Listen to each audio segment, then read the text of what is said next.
guys, good morning. Ang ating activity today is mag-free dive tayo kasi kaka-finish ko lang ng training sa free diving. So gusto kong i-apply yung mga techniques na nalaman natin mga inday.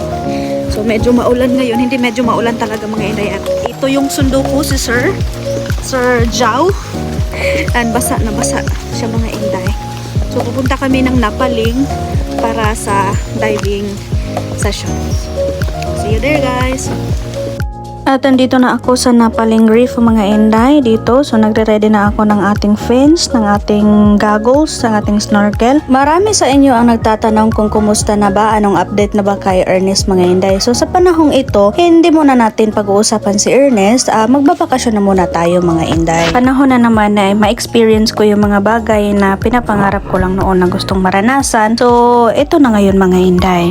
Marami sa inyo ang nagsasabi kung ano ba talaga ang purpose ko sa aking buhay o sa aking pagbablog, kung magta-travel ba o tutulong sa ibang tao. Ako po yung klaseng tao mga inday na hindi lang po sa charity o tutulong ng ibang tao ang sinishare ko po sa inyo, kundi pati na rin po ang takbo ng aking buhay sa mga experiences ko kung saan man akong mapadpad, sinishare ko po yan sa inyo. Dito sa pagpunta ko sa Bohol mga inday ay may tinutulungan din naman akong tao kung may nakikita ko sa daan, pero hindi ko lang pinapakita lahat po sa camera. Sa pagbablog ko po mga inday ay sinishare ko po sa inyo kung ano man yung mga na-experience ko at mga nangyari sa aking buhay. Hindi lang po sa pagtulong ng ibang tao, kundi i-share din po sa inyo ang mga na-experience ko at mas marami pa po akong gustong ma-experience sa aking buhay. Kahit naman po noon pa na kahit hindi pa ako nagbablog, pag may nakikita po akong tao na kailangan ng tulong, tinutulungan ko po talaga sa abot ng aking makakaya.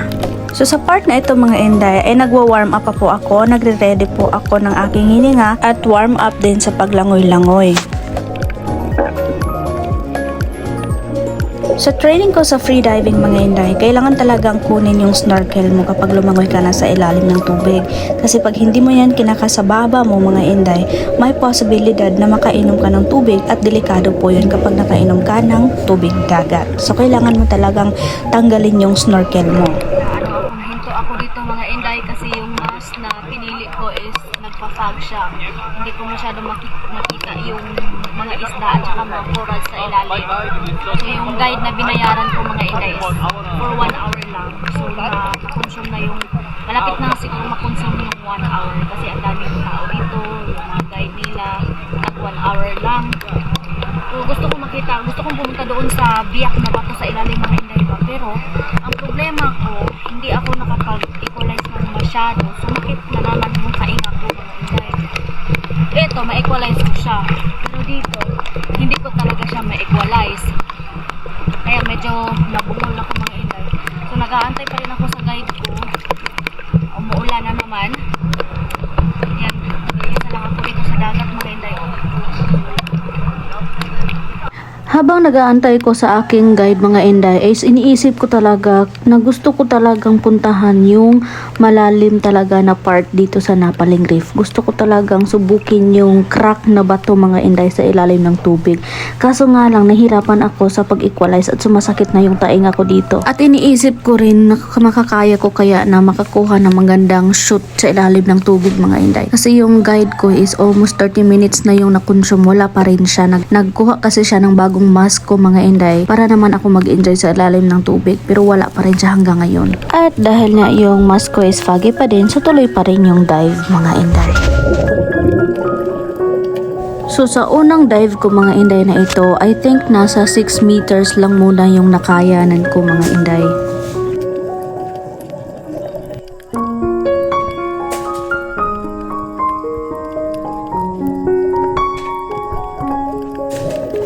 At eto na, sa next dive ko is umabot na ako ng 8 to 9 meters mga inday. Ayan o, nakikita nyo yung mga bula-bula dyan at yung mga isda. Sila po yun ay nagsuscuba diving po. So ako mga inday, may patwirl-twirl pa sa ilalim ng tubig. Pero muna ginahawa na mga inday kasi sumakit yung tainga ko dyan.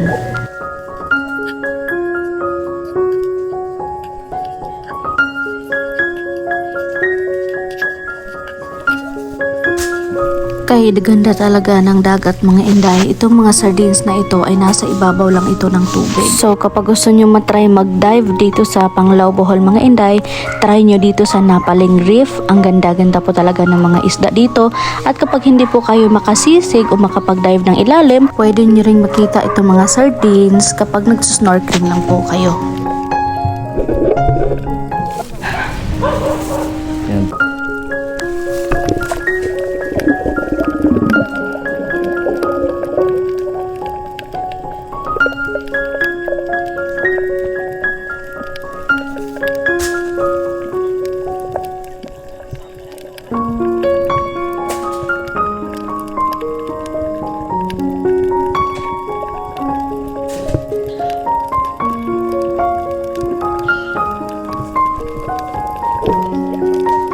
At dito sa part na to mga inday, sinusubukan ko talagang puntahan yung ilalim ng mga bato hanggang sa kaya ko. Pero yung mask na nagamit ko dito mga inday is napaka-foggy talaga. Hindi ko masyadong makita talaga yung mga bato o yung mga isda sa ilalim mga inday.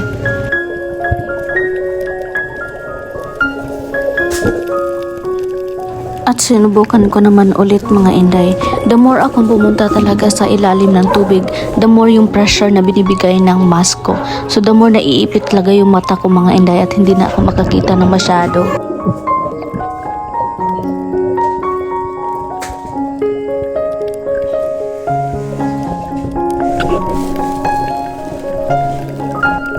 At sa napapansin nyo dyan mga inda, yung mask ko talaga ay fogs pa rin. Ayan o, nakikita nyo mata ko. So, wala na akong guide dito mga inday. Ako na lang yung nagvi-video ng mga isda. Kaya ganda talaga sa ilalim ng karagatan mga inday. Nasa ilalim lang talaga ng dagat ang hindi mo makikita sa lupa mga inday.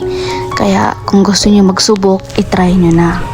After of 1 hour fun diving mga inday, nagsabi na ako sa aking guide na uuwi na muna ako kasi sumakit na talaga yung tainga ko mga inday at hindi ako masyadong nasiyahan sa diving ko ngayon kasi nga yung mask ko, and aside from the mask is yung tainga ko talaga mga inday. Pero kahit hindi ako masyadong nasiyahan o nag-enjoy sa dive ko ngayon, may nakuha naman sila magandang footage sa ilalim ng dagat. So ito yung final outcome sa video nila sa akin mga inday.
Pwede mahikap, sir? Mula sa bang hikap anak inibuntis. Grabe mga inday. 17 years na daw yung buhok ni sir. Paano pag, sir, naligo ka, sir? Or gyapon. Ginashampuhan mo sa? Grabe niya. Balat shampoo eh. Ito. Dili bugat sa ulo? At kamay. Grabe eh. Taasa. Taas niya abot naman yung yuta ng iputlan.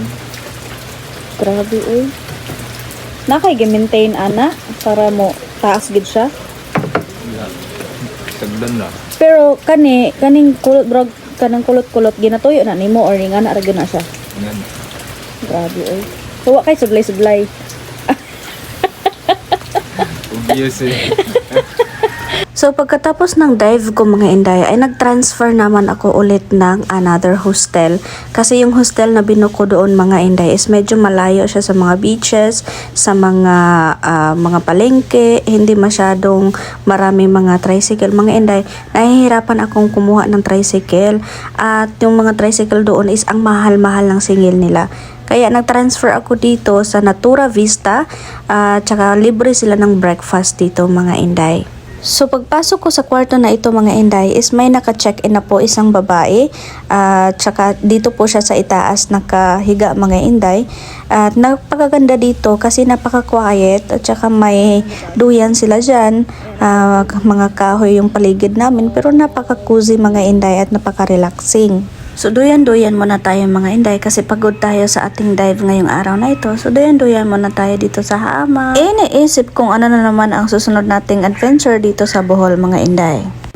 Ask open questions and go deeper, and just because you learned this, I have conversations with people. I can also but everyone can do it. It's not a gift or anything. You can conversations and you just try to open Body up. gestures.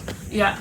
Usually, in Mualboal, I've met so many different people. They were friendly also. Here in Bohol, in the hostel, the guests there were not much friendly and they're not talking much. And the reason why I transfer also because it seems like there is other people in the room, but it's not socializing. And when I came here and it's just you and me, and then you start talking, and I was surprised because you were like talking right away. Oh. Well, I feel like that's my personality. Hey mga Inday, magandang gabi po mga Inday. So andito ako ngayon sa kalsada at ipipick up po ako ng bago kong friend na taga Italy din. Bagong friend mga Inday. Gusto niya, nag-invite siya sa akin na mag-dinner. So andito ako ngayon sa kalsada mga Inday kasi yung hostel ko, bagong hostel ko is doon. So naglakad ako papunta dito para hindi na siya pumunta doon. Pero nagkasalungat kami mga Inday. Wala. Andun na pala siya sa hostel ko at ako ngayon andito. So babalik siya mga Inday.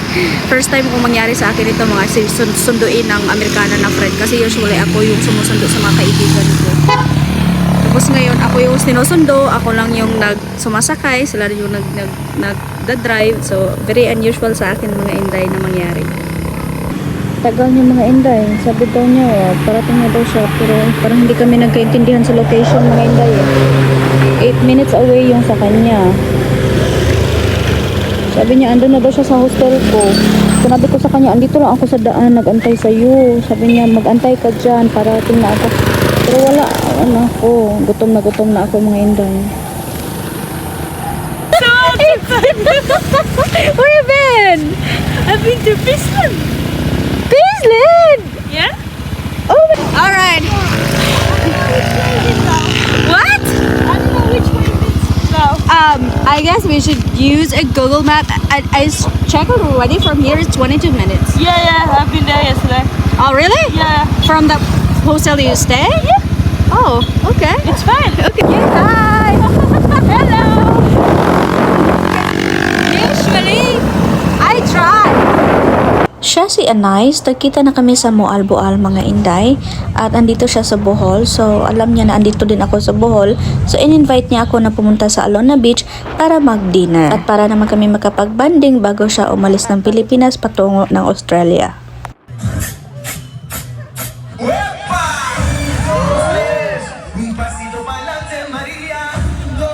Pagkatapos namin mag-dinner mga Inday ay pumunta kami dito sa fire show sa Alona Beach. Halos every night mga Inday ang daming mga tao dito sa Alona Beach. Sinasabi nila ng itong Alona Beach ay isang palengke tuwing gabi. First time ko pa talaga maka-experience at makakita ng ganito mga Inday kasi hindi talaga ako pagala-gala noon pa. Hindi ako nakakita ng mga fire dance sa mga tao dito sa mga beach ganito. Masaya po ako mga Inday na nakita ko talaga itong mga ganitong bagay sa aking mga mata at masaya po ako sa biyaheng ito mga Inday. Kahit ako lang isa ang nagbabiyahe, may mga kaibigan naman ako o mga bagong tao na nakikilala, lalo na sa biyaheng ito mga Inday, yung mga kasamahan ko ay mga foreigner. So nasa challenge talaga yung English natin mga Inday, lumalabas talaga yung mga English wakang natin. Isa sa mga highlight ko sa biyaheng ito na mag-isa ay hindi lang sa lugar mga Inday, kundi sa mga taong aking nakikilala at nakakausap at na-socialize. So pagkatapos natin dito sa Bohol mga Inday, syempre uuwi na tayo at bibisitahin natin ulit yung mga tinulungan natin and kukumustahin natin sila. So that's it. This is Inday Boryat. Ingat po kayo. Good night and God bless.